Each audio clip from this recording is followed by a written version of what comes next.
watching AYV Television.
To the end of the year 2026. We're broadcasting live from the top of Tower Hill in the heart of the city. Send us your comments through our socials on AYV News Facebook page and the stories that we covered this morning. Now, talking of the stories we're covering here this morning, coming up, we'll continue the conversation on the amendments bill this morning. We will discuss as the fate of the act now lies in the hands of the president of Sierra Leone, who will give his final assent or rather reject it according to section 106 of the Sierra Leone Constitution 1991, Act number 6 of 1991. What should we expect, amongst other things? And also, Youth Stand for Human Rights Sierra Leone is set to host the International Youth Diplomacy Conference 2026 on the theme, Youth at the Crossroads, Navigating AI, Social Media and Global Terrorism as Engines for Sustainable Livelihoods and Innovation. We shall be discussing build-up ahead of the conference. And of course, the Minister of Basic and Senior Secondary Education, Conrad Saki, has disclosed that more than 1,100 withheld NPSE results are expected to be released. He also spoke about examination malpractice and the persistent challenges facing Sierra Leone's education sector. This was made during an interview with Umaru Fofana on the State of the Nation program. We'll get that report during our program. But before all that, let's get a quick message from our sponsors, Wakeup Commercial Bank and other advertisers. And we shall be right back with you. Please stay with us. More and more people are using Wakeup SIM Copper Plus in their everyday lives. Did you hear that? She just transferred money for her daughter's school fees. And this man just paid for some products. Mr. Abu, are you sending money to your wife again? Yes, Wakeup SIM Copper. Yes, like having money in my pocket. Excellent. Thank you.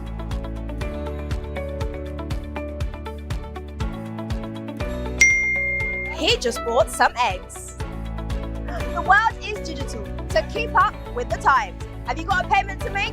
If so, just download Wakeup SIM Copper Plus now. You can download the Wakeup SIM Copper Plus app from Apple iStore and iPad or Google Play Store for Android users. You see, it's fast, safe and reliable.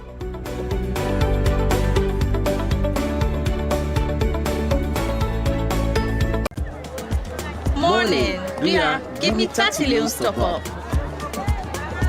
Thank you.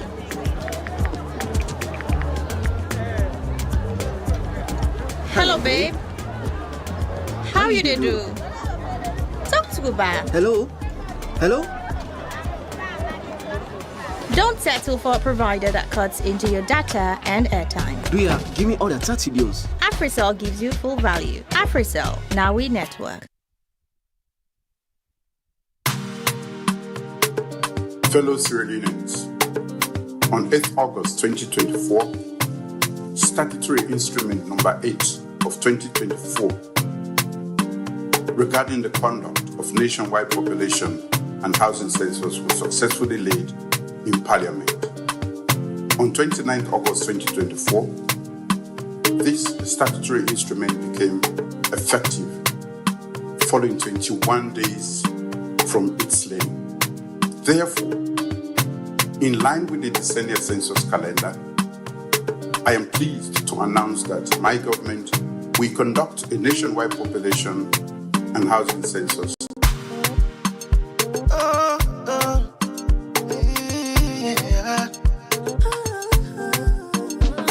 It's 2026, we dey get with census. Make all my telling fambulem,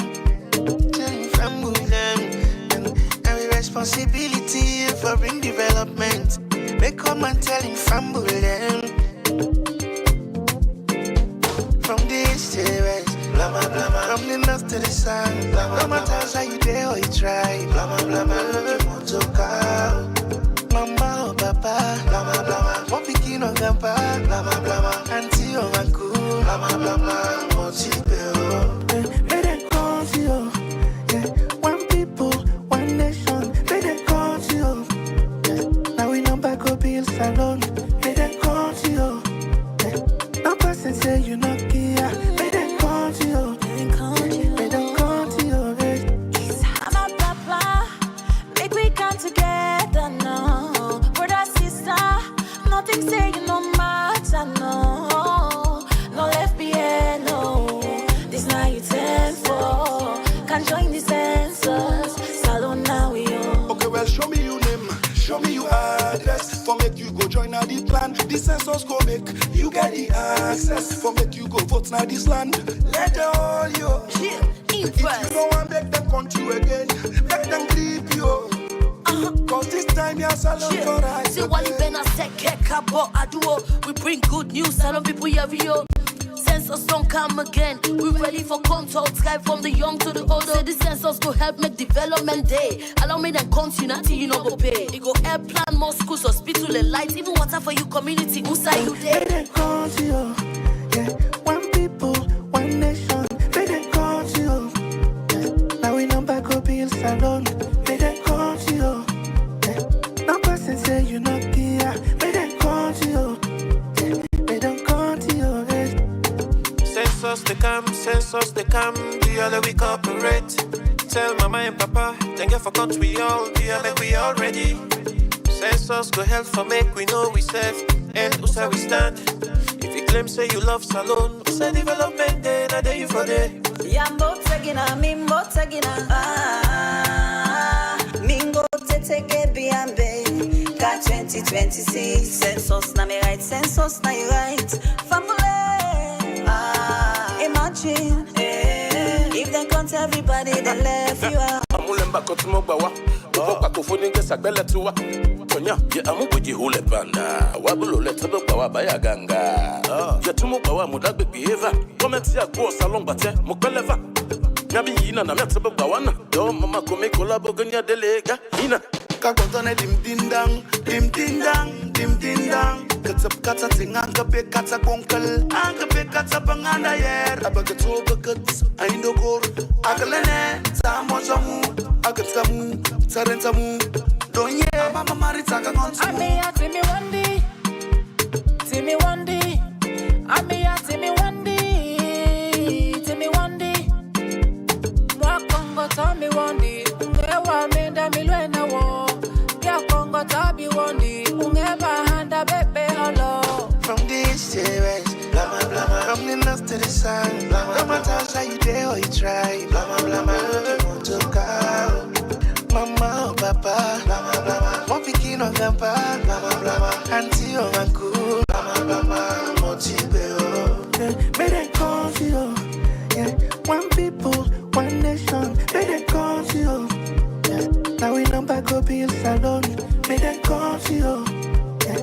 No person say you not here. May they call you, yeah. May they call you, yeah.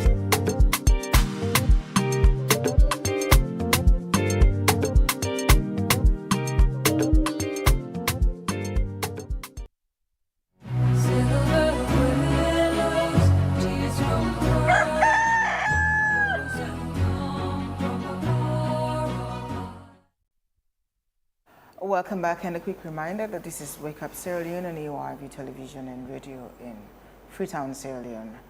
Now, the Minister of Basic and Senior Secondary Education, Conrad Saki, has disclosed that more than 1,100 withheld MPSC results are expected to be released August 20th, 2026.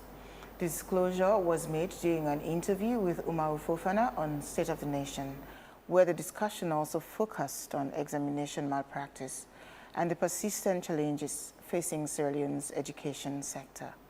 Judge Batilo Powell reports. As I speak, the Minister of Basic and Senior Secondary Education, Konad Saki, has revealed that more than 1,100 withheld NPSC results will be released today, 20th August 2026. He made the disclosure during an interview with Umar Fofana on the State of the Nation program. I am pleased to say over 1,100 of them should be released tomorrow. Okay. We actually start the placement into senior secondary school next week, so we are not disadvantaging them. We could have held the entire results, but then if you think about the mathematics, you will have held back 160,000 kids because of 1,600. So I thought we can still release the results as early as possible and then work on the smaller amount within 61 schools. And I think as I speak, there are about 42 schools that have already submitted. So there are roughly about, if I'm right, 17 that we are still chasing. The issue of withheld MPSC results also brought renewed attention to examination malpractice, a long-standing challenge in Sierra Leone's education sector. During the discussion, Umar Fofana referenced former Education Minister Dr. Minkailu Ba, who at the time described the state of education as being worse than Ebola. Issue of exam malpractice. I remember when he was Minister of Education, Dr. Minkailu Ba, if I remember his name very well, he said at a conference at the bank complex in Kinton that exams malpractice was worse than Ebola and the civil war in Sierra Leone put together. That tells you how much he felt strongly about how bad this thing was eating into society. Who would he blame for exam malpractice? Concerns over examination malpractice have also been raised by President Dr. Julius Marabio, who has recently spoken against the practice and its impact on the country's education system. You have a huge task on your hand. Parents are helping their children to cheat. Schools are helping their students to cheat. And I will stand here and say, even Wakeup is helping our children to cheat us. Yes, we have to change this. It will not help us. We are going down. For retired educationist Sylvester Mew, the blame of examination malpractice falls on all education officials, including the Ministry of Basic Education. Well, there are a lot of people you have to blame. I will start off first of all with the Ministry of Education. They have a lot of teachers who are not on government payroll. And when they are going to conduct exams, they go on what they call Operation Pay Yourself. I will have the evidence that they tell children when they are coming, pupils, when they are coming tomorrow, come with 50 Leone. Exam malpractice is a serious challenge in Sierra Leone now. Responding to Mew's concerns, the Minister of Basic and Senior Secondary Education had this to say. So let me go back to the points that Mr. Mew is making. Now, in every jurisdiction that I have visited or worked in, teachers will always tell you that they are not paid well. And I don't know of any other jurisdiction where that becomes an excuse for corrupt practices. Meanwhile, the Teachers Union says it maintains zero tolerance for issues that undermine the integrity of education, including examination malpractice. But I would want to tell you that the union has what we call zero tolerance to 5 issues. 1, examination malpractice is 1. We always tell teachers, the minister can be a witness when we hold meetings, we always say this, and we will never support anyone caught doing any of these things. However, President Bakapoma revealed that in some circumstances, teachers request money from pupils to undertake practical activities in schools, which he attributed partly to delays in the payment of school subsidies. But we would also want the government and the minister particularly to understand that, for example, a district like Karine, you have schools scattered all around, or every district. how many laboratories are there in the first place? Science labs. Science labs. And you would have, like, for example, 10, 15, 20 schools having like 2, 3 laboratories or 4. So pupils would have to move from one area to the other. Transportation, feeding, lodging, for them to come and take the practicals. And that was one reason why some schools organized with even the district directors being involved and informed about that. They discussed at community level, there was consensus, and those monies were collected for the pupils, for the facilitation of the pupils to take these practical exams in the centers where the laboratories are. Even though it's meant to be free? Yes, it's meant to be free. But then, if the school would say every parent should take responsibility of his or her child coming to the center, taking lodging, that could be chaotic, and sometimes we limit some of the pupils. Same for the exams particularly. For the others, we are always against. Responding to concerns over schools requesting money from individual learners, Minister Conrad Saki said the Education Act provides that no school should ask individual learners for money without the approval of the minister. I just want to remind the President that in the Education Act, it allows schools to raise money. And if schools are going to ask individual learners for money, it must be approved by the minister. How so? By the DD in the district? No, well, it must be approved by the minister, and if it means that the minister's representative there will have to do it, but I will have to sanction it. What? Section 50, subsection 1B of the Education Act 2023, which outlines the functions of boards of governors, provides for the board to fix charges where appropriate with the approval of the minister. For the ordinary Sierra Leonean, however, the question remains, when will examination malpractice finally end in the country? George Batilo Powell, AYV News, Freetown. Many thanks to George Batilo Power there for bringing us that news. But of course, we shall be following up on that news in our subsequent programs to understand, everything around the education system as we know it. But let's go over to our first conversation this morning. Youth development. The International Youth Diplomacy Conference, IYDC 2026, is a major conference for youth leadership and diplomacy gathering designed to bring together young people, policy makers, diplomats, activists, professionals, and other stakeholders to discuss emerging global emergencies and opportunities.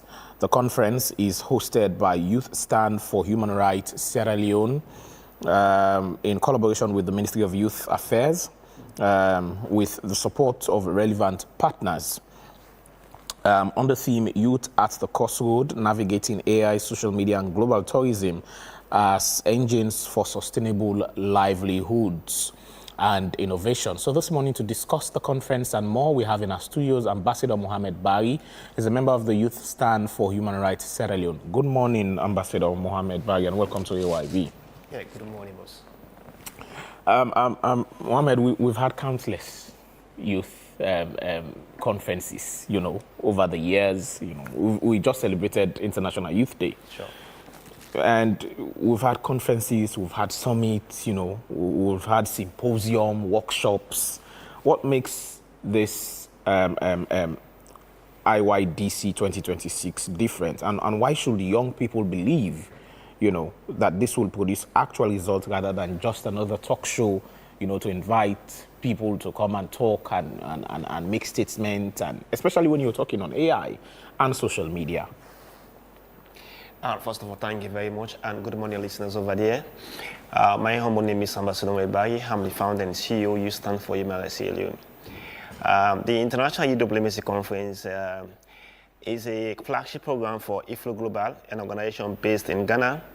And IYDC conference is one of the most unique conferences in Africa. It has been over 10 years now. And I do believe listeners out there who are listening now, there are some of them, they have been alumni from this conference, you know. One of the things that make IYDC very unique, you know, like those other conferences which we have been organizing, Freetown, Sierra Leone, over the past years, just we went there and just keynote speaker and come and talk and all of this stuff, you understand?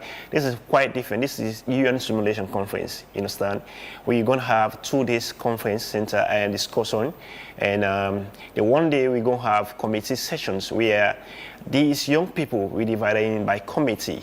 And this committee, they will develop a solution. For example, if I'm a Sierra Leonean, but doing the IYDC, I will represent America. That gives me to represent America and do research about America, what is happening in America, what the challenge facing America, and then at the end of the day, I bring up my documents. I present my resolution to the chief president of the General Assembly, so that we discuss and look at the issues affecting America, understand? So this is quite different from other conferences we have taking place in Africa, in Sierra Leone in general. Now, I'm seeing the theme, youth at a crossroads, navigating AI, social media, and global tourism as engines for sustainable livelihoods and innovation. Navigating AI, social media, and global tourism. We're talking to Sierra Leonean youth, you know. Let's look at, you know, these 3 thematic areas. AI, social media, and of course youth being, you know, the driver for global tourism. Is it possible with Sierra Leonean youth? And if we're talking of this particular conference, what specific problems facing young people do you hope to solve, you know, looking at these thematic areas? Well, when it comes to AI, we do believe in the African perspective, Sierra Leone in general, many of our young people, they don't know how to use AI, you know. Some of the students or peoples we have come across over time, they will just use AI to do research and question all of this stuff. AI is more than what they think it is, you understand? When it's come to Sierra Leone again, when it's come to social media, we have seen a lot of young people misusing social media rather than using it for sustainable livelihood.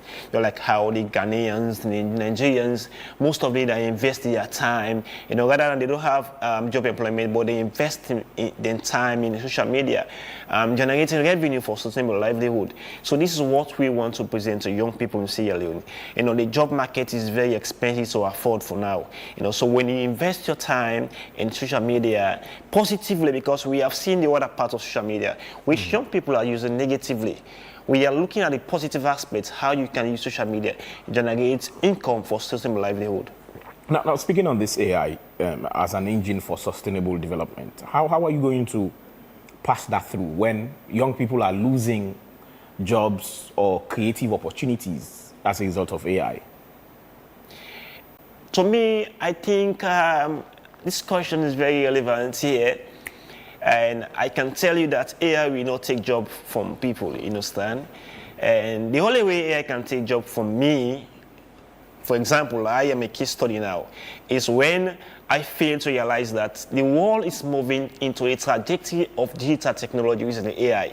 Then I fail to pursue my education and career to AI, automatically I become failure. AI can replace me. But if I decided to say, okay, now we are moving to AI, so I need to go back on the drawing board, I start to study what is AI, what AI is about. When I have the education about AI, I think AI cannot take the job from me because AI need me. AI need command prompt. AI cannot just work by itself. It needs somebody to give him command, which is the command prompt. So that's why I think AI cannot take job from people who did not refuse to follow the AI education.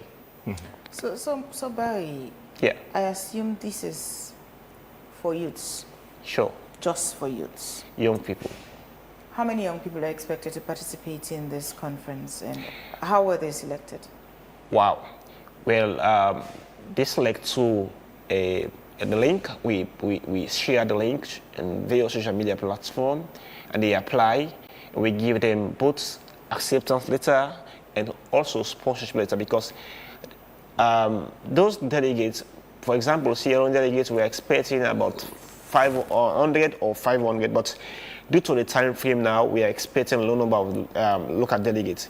You understand? We are expecting now like 100 local delegates for now, because in our list we have more than 1,000 who apply for the conference.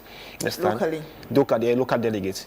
You understand? This conference is partnership with the Ministry of Youth, and we have collaboration with them, and they are behind us to support us, give all the necessary support.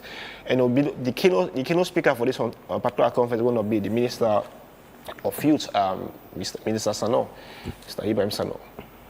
So in total, I mean, when you put together the international participants and the local participants, how many participants are you expecting to participate? We are expecting 150. Are the youths from the provinces well represented? What?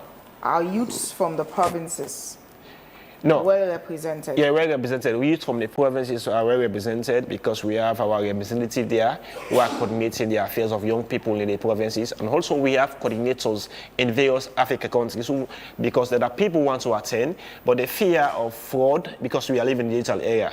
Some people might take the platform that we have already sent social media and mobilize it within a circle. We are in delegates we pay to them, which is not through we. So we did what we did there. Because we... Okay, so it's not free? Yeah, it's not free. So, it's a payable conference. So what's the cost? How much is it? For local delegates, 1,000. For international delegates, it's $220. Okay. So central to the theme is the AI skills enhancement, if I should say that, or what practical AI skills must participants expect to leave this conference with? Because AI is becoming very common. You see people using ChatGPT to do their homework. Even our children at home, the ones that are very young, they now use AI. So what skills should participants expect to leave this conference with that will make a difference? Okay, something just come up when you just ask a question. During our Premier Day, collecting photos of delegates, you know, we encounter a lot of things which young people don't understand how to use AI. For example, some of them said, we don't have money to go and take portrait pictures, you know, this is very costly. You know, they send random picture that is not professional, and we are asking them to send us professional portrait picture, in which we can use for their certificates, you understand? So automatically, we encounter that young people don't know how to use, because in tickle of eyes, you can use AI to generate a professional picture for yourself. So all of this case study, which we have already understood from young people, we are going to make sure that they learn the practical skills of AI, rather than just talking about AI more you know, on the theoretical aspects, you understand? So we are going to make sure that most of them understand how to use it practically, so that they have first-hand results through AI. Can you take our audience through the time and place that this conference is going to be held? Yeah, because the conference and the theme of the conference around tourism, we have decided to use the Tunde building at the FBC, because we want the international delegate to have first-hand experience about the anthem of West Africa. So that's where their own experience of tourism is going to start at the end of for the start of the conference. So that's why we use the Tunde building at the FBC. So beyond just teaching, you know, teaching these youths about AI, it's going to last for 2 days, right? The conference itself is going to last for 2 days. It's this conference, but the first day, when it's 27, is when the conference is going to start, where every delegate will be at the hotel where the international delegates will be, and we will have a lot of session, organize a lot of session, you know, where they will receive their delegate tag, informations, how they will be presenting their case studies, because some of these delegates, like I said earlier, some of them will be assigned by committees, and these committees, we have given topic to discuss on, just like how they will be doing in parliament. So they will present their case study at the end of the conference, and those who perform very well will receive, apart from the certificate they are going to give each delegate, will receive an award.